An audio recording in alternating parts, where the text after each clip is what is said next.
And the winner for the worst named episode is... this one! Seriously, is there a pun here? I don't get the joke. I don't even know! Right, okay, no dilly-dallying. We're getting straight into the story. If you haven't seen the episode yet, then why are you here? Leave! I'm not taking the blame for spoilers. So let's start with the residents of Sire's Hollow, a name of which I love because it sounds something just out of Spyro. Once all the villagers started hanging out all together, I found them all pretty enjoyable. Headlined by the baker, of course.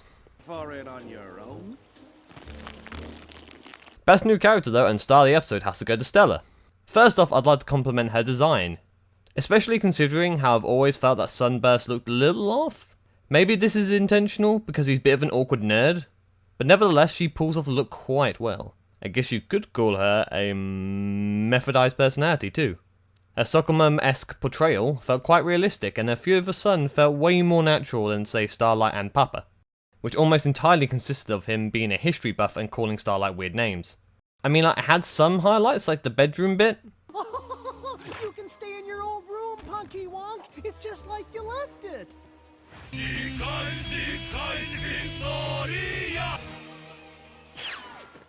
But yeah, I didn't really like any of their interactions. It all kind of felt forced and awkward. And not the awkward as in, I haven't seen you since you became a Nazi awkward. More people don't communicate like this types of awkward, and I know they're horses, but they're written to be like people, that's what's intended, so bleh. The most annoying example of this removed from the Glim Glam fam is the constant use of the word plan by the Burst clan.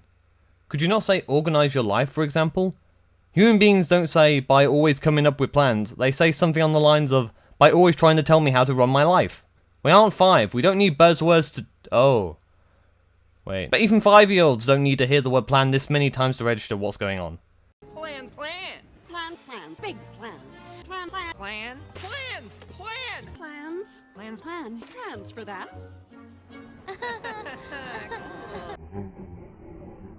Speaking of planning, and through the plans for this town that were kinda established early as a red herring, are absolutely ludicrous from Stardad's side. Closing a library and denying access to the books as a site of local history? What's the point in having a building full of information that can't be accessed? I get the ridiculousness is the joke, and I'll admit it's told pretty well by the double act, but it's still totally stupid. But moving on to more pressing issues, and why is this a cutie map episode? The map has never really made sense, I've just kinda rolled with it, but that was when I thought it was sending ponies to solve major problems. An entire town being forced to suppress their desires out of fear? Yes, I can kinda understand a mystical power wanting that to be fixed. Encouraging a race to stop worshipping an old relic and embrace a community spirit? Not quite as pressing as a problem, but it certainly helped out the city locals. Helping a father and daughter make their food business a success and as a result encouraging that variety is the spice of life? Not quite as worth a glowing butt, but at least it helps some people change their lives. Tell 2 adult equines to go home and talk with their parents? No. This could easily be changed and not make it a map mission with just a few tweaks. Like this for example. So once Starburst receives a letter at the start, it dawns on him that he's been ignoring home for too long. So he sets off home to say hi. He passes through Ponyville and on the way bumps into Twilight, telling her that he's going home, which gives the princess an idea. That is, to send Starlight with him as a friendship lesson.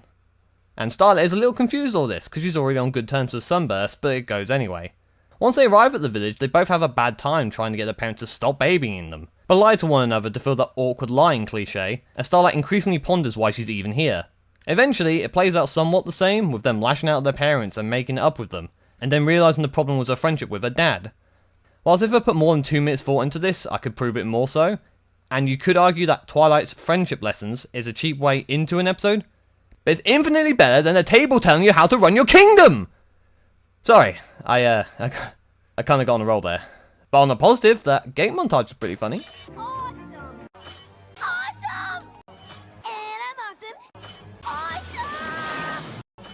Awesome! Okay, it's annoying, I get it. Okay, I better score this one then, and I'm going to give it a 5.5 out of 10. It's a shame that the table and Starlight's dad were keeping this episode down, because I thought Stella was really fun, and Starlight had some really well delivered and really fun one-liners in this episode. But so is life.